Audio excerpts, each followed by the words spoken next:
I'm going to be showing you something that I was thinking about, and I'm going to try to set up. Hopefully this is going to work for one of the major problems that I have, and that is when you live in an area with a sump pump and you are dealing with frigid winter temperatures and lots of snow. Sometimes what happens is the outlet for your sump pump will freeze up. Now, there's a lot of solutions that they have for this. Some people say take out the check valve, which is at the bottom of the pump, or down in the area in the pit in your sump with the pump, which allows the water to go out but not flow back in. Originally I was going to do this idea, but from what I'm reading, what happens is it causes the pump to work twice as hard. So I am going to be showing you the solution I came up with, and hopefully this will help out other people who have this problem. First thing you want to make sure is that that you've got it clear. Your outlet is clear. It's not going to do you any good if your outlet is not clear. So you want to make sure that it's clear. And what I use, or I'm using here, is a mixture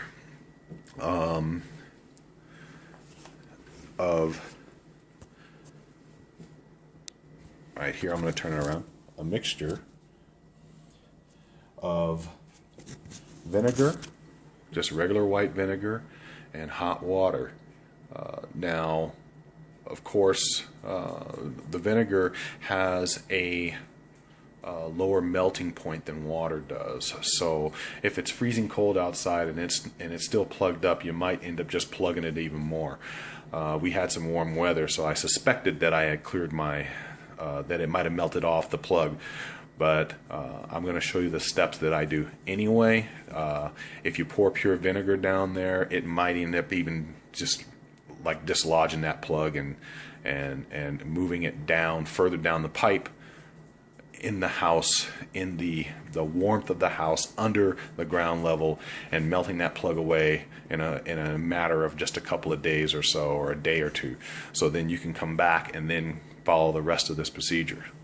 So I'm hoping this helps you out, and let's go ahead and take a look and see what I'm going to do here. Okay? Okay, so here's the first few things I have here. This is just a funnel that I've attached a hose that I had just laying around in the garage, and here's a rubber flexible 90-degree joint here, plumbing joint. So these things are just come in handy all the time. I've always got a couple of these laying around, and of course I got a gallon of vinegar that, in this case here, I mixed with hot water. So what I'm going to do is I'm going to insert this into my outlet, which is outside here. I'm going to run this through there first because it'll make it easier. And let's go take a look.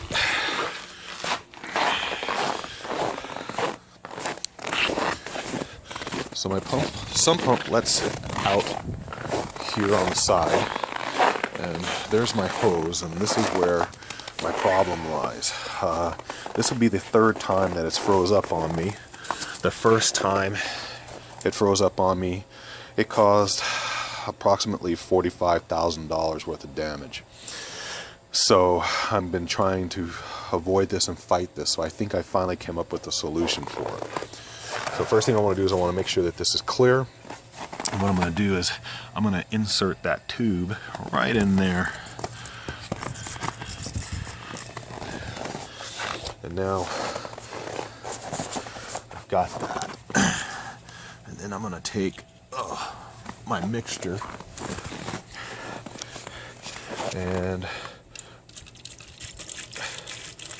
I'm going to pour it down there. Now, one of two things are going to happen here. First thing being that it's going to pour all the way through because you cleared it, or it's going to build up right down there, and you're going to see it right in there.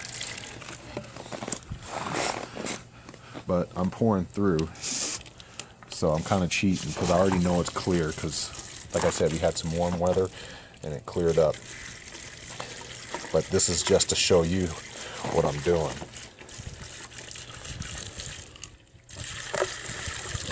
So what's happening here is that hot water and that mixture is pouring down my sump pump, down the wall inside, and under the floor, across the basement, to our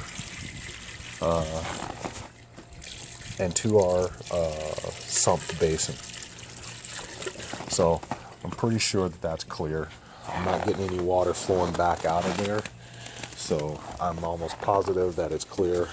And like I said, if you get water built up there, let it sit for about 15 minutes. Right up, if it's building up right here, let it sit for about 15 minutes. You don't want it to freeze. Then take this off, slide that back off, and let any water that's in there run back out, because you don't want to plug it while you're trying to unplug it. Okay, YouTube, I'm back. So what I'm going to show you here is basically how my sump pump system is set up. It's kind of a rudimentary drawing, so I ask your forgiveness for that. So here's your sump pump basin, which is down in your basement. And inside of it, you have a couple of things going on. You'll see there's a pipe that's coming in, and this pipe is what's collecting the water from around your foundation, and that water drains into this basin. In here, you have a pump that has a float on it. The float is what activates the pump. Also here, in most systems, you'll have what we call a check valve. And what that does is it allows the water to go up when the pump is forcing the water through here. But once the pump stops, because the water level has dropped below this float, then this valve closes and does not allow water to flow back in. Now, people who have systems that lead straight to a sewer system, you want to keep that check valve in there because you do not want that coming back in. That's for sure. So once again, this is your outlet pipe. Now, mine runs under my floor to the wall, the outside wall, and then runs up the outside wall and then emerges outside here. And then usually, in my case, we have a hose that we attach here on the end, and that hose runs out to the street, and that's how the water is dispersed in my area. Other places, this would actually go right to your sewer. And once again, that's where you absolutely need to leave that check valve in, even though some people say, oh, just take it out, but don't. Always leave that check valve in, especially if you're going straight to a sewer system. Now, what was happening, or what's happened 3 years in a row for me, is the outside temperature here in Canada, we can get as low as in the minus 30s. When it gets that cold, everything freezes. And what happens is the sump pump has retained water in this pipe because it pumps the water out, as I said before, and then this check valve closes once the pump pressure stops. And it captures this water in this pipe and leaves it right up in this area right here, where that water is still sitting. It freezes outside, temperature drops, and it creates a plug, a frozen plug of water right about there, and then that's where I run into problems.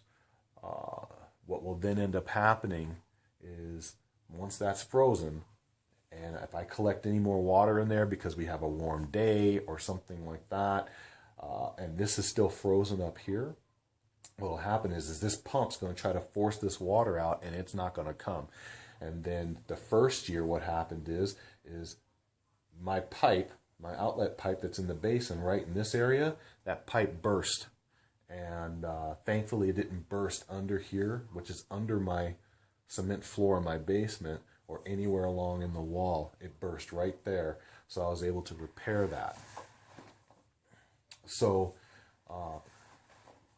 one of the solutions that was presented out there on the net, which was one I considered, because my pump, as you saw outside, comes out of the wall, I run a hose out to the street. One of the solutions was just remove the check valve. Now, what would happen if I removed the check valve? Well, you build up water in the tank, you would trigger this float. The water would then be dispersed up and out. Once the float re-engaged, then what would happen is the water would stop flowing. The check valve is not there to capture and shut off that water from returning. So all the water would then return back into the tank. Now, what does that mean?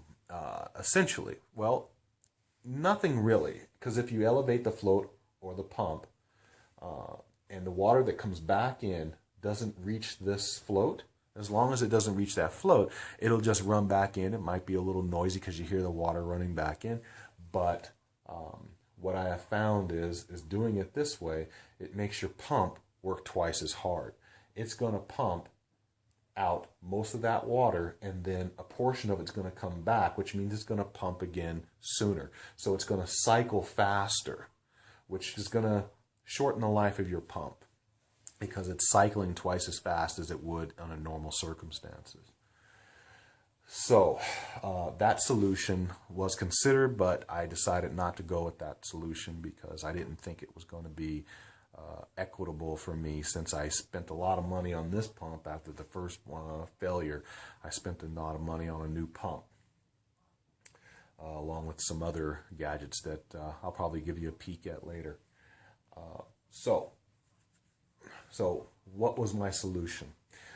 My solution the second year, because the first year it actually froze along this hose that went down to the street. The second year, I removed the hose off of there based on a suggestion from somebody, and they said just let the water just shoot out the side there. And then what ended up happening is it freezes right here now. So that solution didn't work, and I almost had another flood. So this would be my third year, and once again, it plugged up again. So I was trying to come up with a solution to stop it from plugging up here. How could I do that? I don't want to remove my check valve. So this was one of the solutions that was presented out there on the net. Basically, you have the same setup as you did before, but what was suggested, which I thought was a great idea, was your pipe that's going up the wall to your outlet. Cut that pipe and put a T in that pipe right there, which is approximately 1 foot to 2 feet below the ground level outside. And then you're going to run another pipe down along the side of this pipe back to your tank. Now, what's this going to do? Well, your tank's going to fill up with water, and it's going to trigger your float. Your pump's going to start pumping. Your check valve's going to open, and it's going to start shooting water out to the outside to whatever source, be it the sewer or your hose running out to the street. And it's going to run that water all the way out. Once the pump stops pumping, the float's going to re-engage, the check valve's going to close, and it's going to hold all that water that up to this point here. Now, once that water stops flowing, and that water here, anything that is above this pipe right here is going to drain back down through this pipe and back into the tank. Same process as removing the check valve, but now you're eliminating bringing any water below here back into the tank. So your tank is not going to cycle as much. So basically, you're robbing Peter to pay Paul. So you're bringing that water level down, and the cold air can't get to it down this far enough to freeze it. And that is the solution. That posed a problem for me. And what it did was, as far as posing a problem is, number one, inside I have a finished basement. So this is behind a wall. So that's the first problem. The second problem is this pipe is running under my concrete floor. And so if I wanted to do this setup, that would entail me tearing up my wall. No big deal, you can fix a wall, but that would also require me tearing up my concrete, or I would have to have that pipe running across the floor and try to hide it somehow. And that, obviously is a ridiculous idea. So I put some thought to it, and I thought, well, let me see how I can fix this situation and try to get the same result. And so a little background here. You see I have this area here with a little square area. And what I did was, the first time when that pump, when I had that freeze out there in the yard, and that pump failed because the pipe that was coming into my basin at this point right here, where it met the pump, it burst and completely just exploded from the pressure. That's where I got the problem. I got that burst of that first year. So what I did was I cut that off where it burst, and then what I installed was one of these. Now, this is made of a very solid, thick rubber. And when I installed that, it gave me two things. Number one, it was way easier to install that between the pump and that pipe, and because I can adjust it in or out or whatever I wanted to do to make it fit just right. So when I used this, what I discovered unknowingly is this will give way before this pipe will burst, because that's what happened this year. I plugged up here. This pump, the pump was pumping. It built up a ton of pressure, and what happened was this just popped right off the end of the pipe, and it saved this from bursting anywhere along this line. So that I'm very thankful for. It saved my butt. So my solution, and you'll see why I had to show you that piece.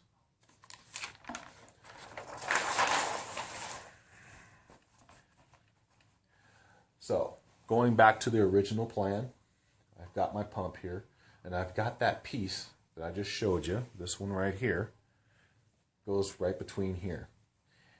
And I took that piece out, and I thought, well, what I want to do is I need to get at least 2 or 3 feet of this water out of the top of this pipe, out of this pipe, and back into this basin.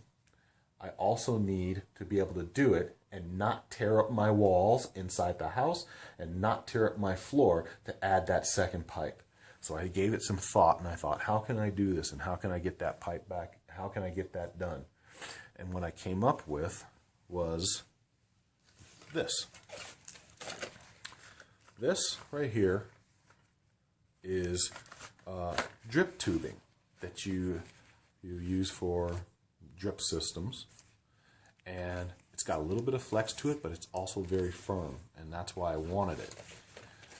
And I bought some couple of feet of about 50 feet of that. And what my plan is I'm going to run that tubing inside of this pipe,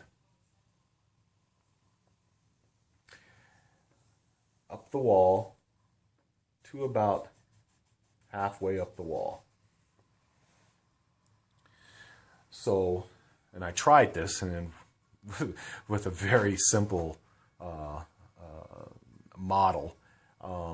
What I did was I had a sealed cup with a straw in it, and basically I put my finger over and it was coming up through the bottom of the cup, like that. I put my finger over the straw, I filled the cup up with water. Once it was full, took my finger off the straw, and all the water that was above the straw ran down to that level out of the straw. So I figured if it works that way, it would work this way inside of this pipe. So the pump's going to pump the water out. The check valve is going to engage once the pressure's relieved, once there's no more pressure, and the water is going to stay trapped inside this pipe up to here like it always does, and then anything above this tube is going to run right back down this tube to the tank. Now, the biggest problem was, well, if it's inside the tube, Tony, how are you going to get it back out here? Because there's a check valve. So my initial plan was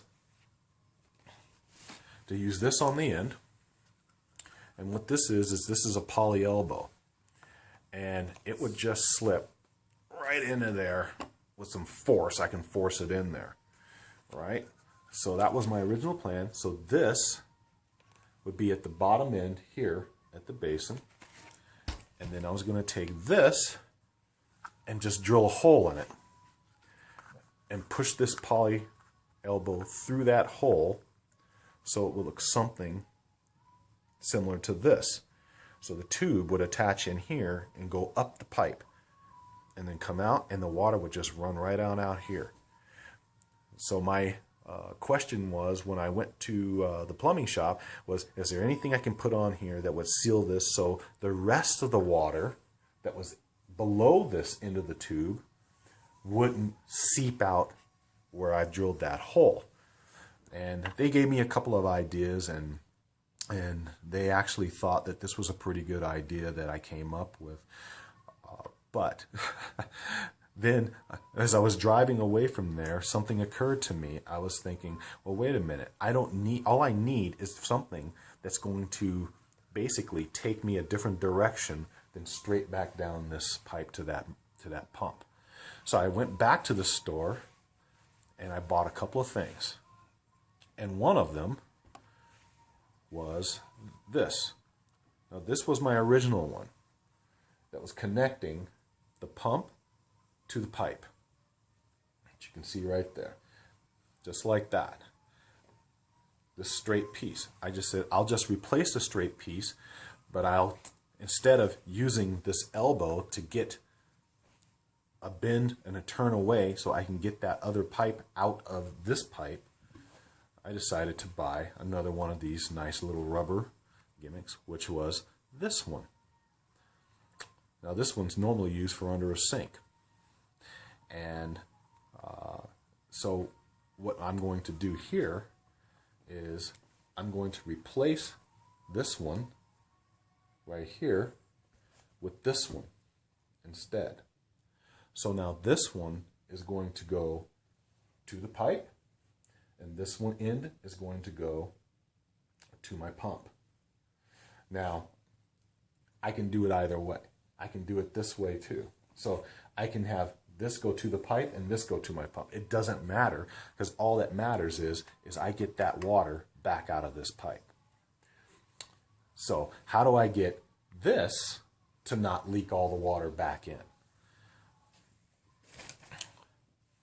So what I did was I purchased this. And this basically is a adapter. And I don't know if you can see it in there, and it's a threaded adapter at that.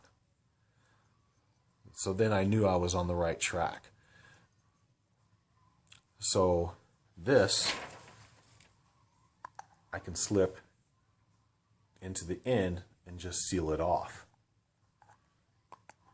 Either way I decide to do this, which I actually think I might actually go this direction.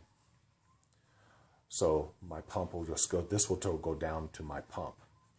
But my pump already has an elbow in it, and I don't want to really take it apart. So I actually might end up going back to this and then using it this way.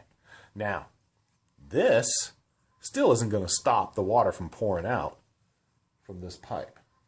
But it will if I attach another piece, which is a 1/2 inch poly adapter. As you can see, it's threaded. So this will now go on the end of the tube. And this, now in normal circumstances, you would screw this into the outside here. You would screw that into the outside. But what I'm going to do, because this is the side that's going to be inside the pipe, is I'm going to reverse it and screw it into this side. Like that. And then,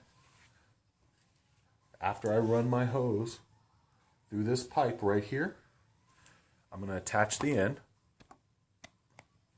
Actually, I'm going to run it through this, like so. Attach this end on it, like so. And then this is going to go back up inside of here, like so. It's inside. That hose will be going through here and then back up this tube. And now I've got an airtight seal. And the water will run from here down to the top of this, down here, through here, and out this hole here.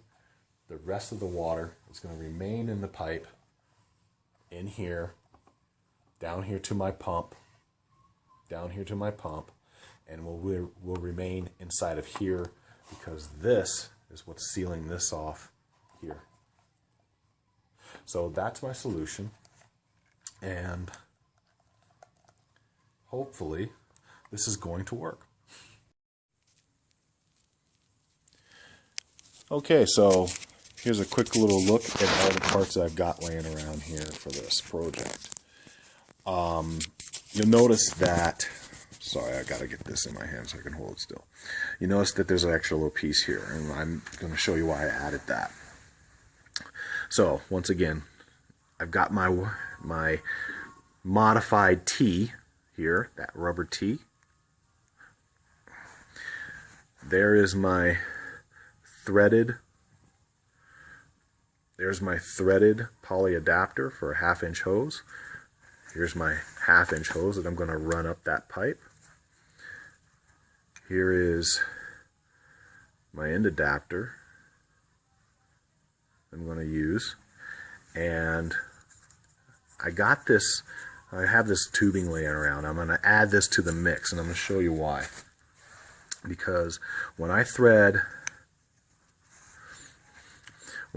this all the way into this, it's going to be kind of a little tight in that bend up there. So what I want to do is I'm going to put this, I'm going to add that to there, to the bottom of it, and then I'm going to add that original piece I took out back to here, so that hose has some room to run down, and then it'll just get a straight shot right at this piece here, back down into the tank. So that's what the plan is. Hopefully it'll work, and I'll get back at you when I have this all together. Okay, so I'm back. So that's what the finished product looks like as far as my end here that's going to go back into the tank. You see I've got my T here.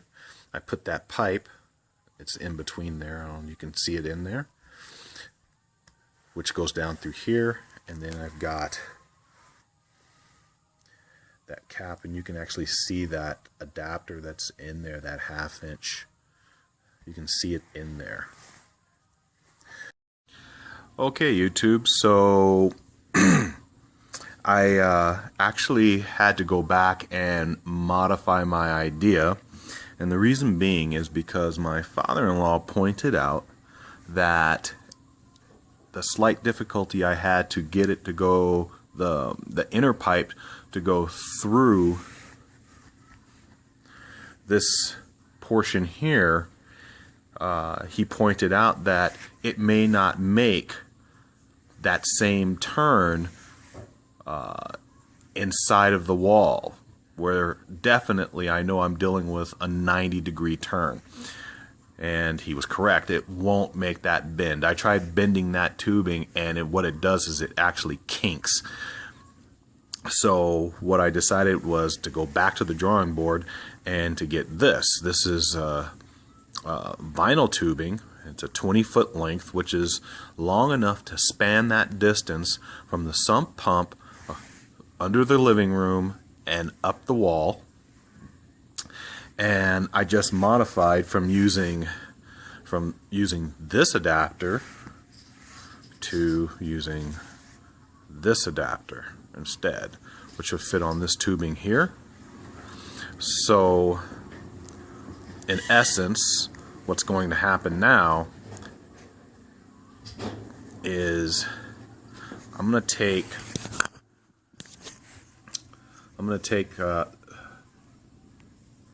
this adapter here, and I'm going to screw this one into this, but instead of screwing it into the normal way, like I said, I'm going to reverse it, and it will then screw into the rear of this, which will then go up inside of here and fit properly. I'll snug it up once I get it up inside of there. So that's now the approach that I'm going to do.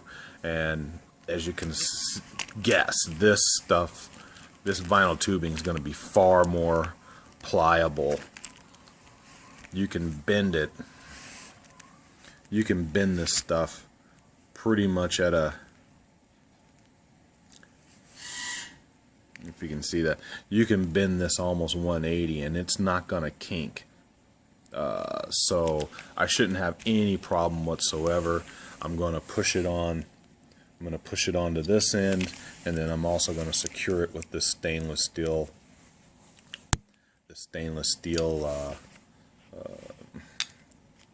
hose clamp. So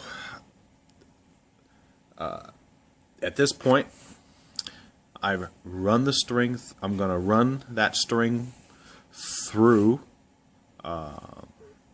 which you'll see later on in the video, how I run that string through, and I'm going to be able to pull this through. About halfway up the wall is what I need, so I'm going to be able to pull that through with that string. So let's move on to that, and I'll be right back with you.